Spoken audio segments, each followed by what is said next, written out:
Hi, this is Roger, and today we're gonna shoot a dialogue scene in miniature using Legos. What's the matter with you? I've been on my own for a very long time. It doesn't have to be this way. I'm sure we can figure it out together. Why do you trust me? Because I know there's good in you. I know that together we'll be unstoppable. Just trust me, please. Okay, alright. Fools. They are just Legos.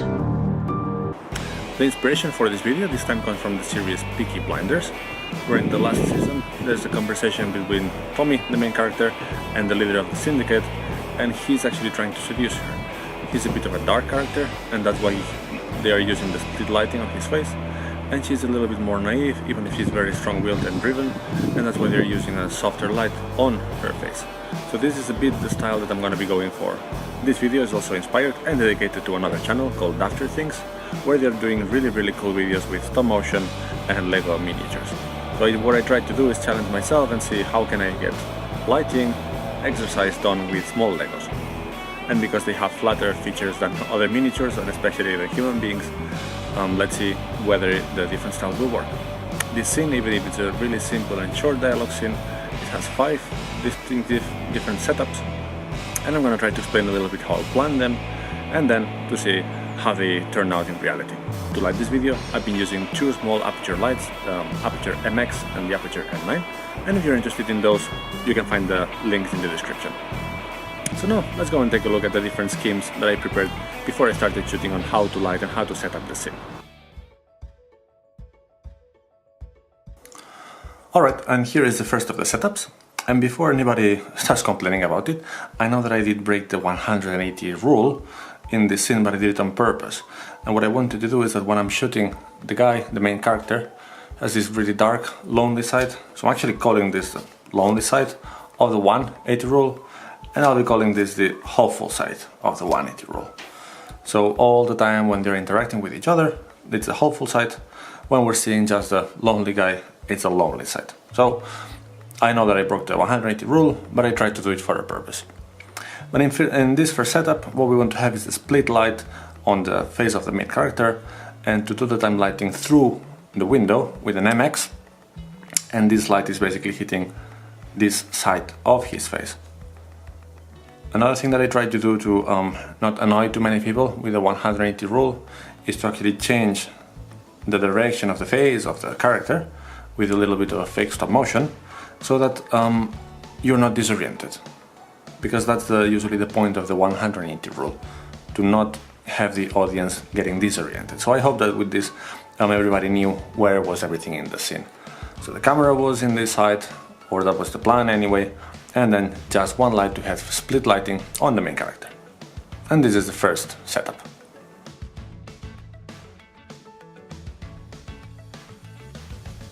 Then in the second setup, this is a typical over-the-shoulder shot where we see fairly blurred because I was shooting with a semi-micro lens and I'm really close even if I stop down a little bit the aperture, but we're looking over her shoulder and looking at his face.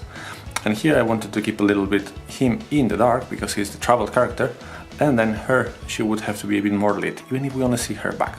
So I kept the MX to get still that somewhat split lighting this side of his face and have a bit of darkness in here as well, and then I did use an M9 to light her back. What I had to put was something in the between to block a little bit the light from the M9 to not light him, and instead just use this light to light her. And that's why I had this blocking thing here. And as you can see, I've been moving a little bit the background so that there is a background, but either with the blur or the angles, then everything it feels a bit like they are in just one room.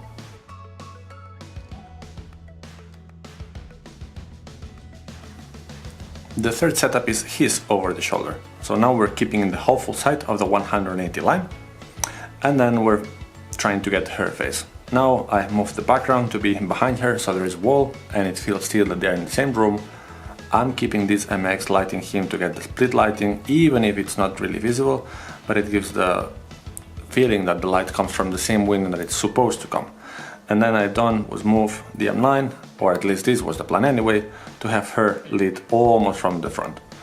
Here it's good to have maybe a little bit of texture, a little bit of shadow in one side of the face to not make it look super flat like it's an interview, but still she should be a lot more evenly lit. I'm not using an easy diffusion because the lights are pretty close, and compared to the size of the characters, they are big enough. And this is where I had my camera.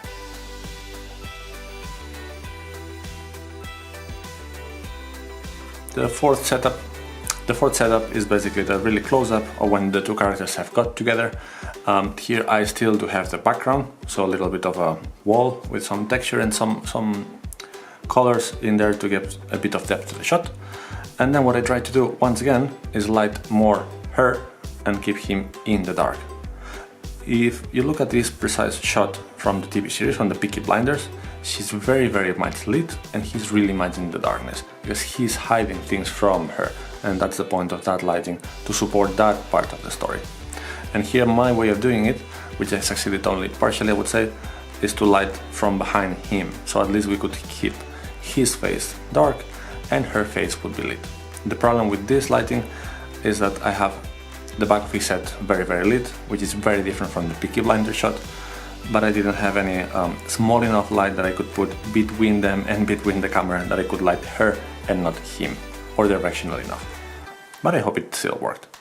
And I used the same setup to get the close-up of their hands when they are starting to hold hands.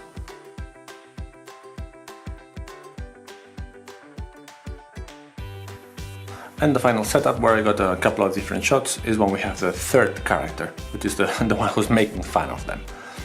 Here, this is exactly the same position done before. Now I move the light a little bit so they are both a bit more evenly lit, because now the dramatic part of the scene, it's her, it's the third person. And for her I also wanted to have a split lighting. And actually the little Lego has a little bit of a mean face, which is surprising since it's Elsa, but still, I think it works well for the scene. So by lighting from this side and this side only, then I can keep her having a split lighting. So this part of her face is lit and this is dark. And she has a little bit of dark humor, so that's why I use a split lighting. This is the plan. I might have to use something here to block this light from spilling into them too much, but it might work. And here I used one setup with two different shots. One, the close-up of this character when the camera was here, and then the shot where we have them in the first, and then the second shot where we have them closer to the camera, and then she's in the back. And this distance allowed me to do a little bit of rack focus, which looks kind of cool, and even if the scene is very static, it has a little bit of more dynamic feeling.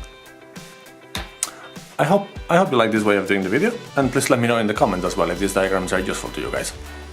If you like this video, please subscribe, click the like button, and if you have some suggestion of what should I try next to light miniature, please leave it in the comments. See you next time!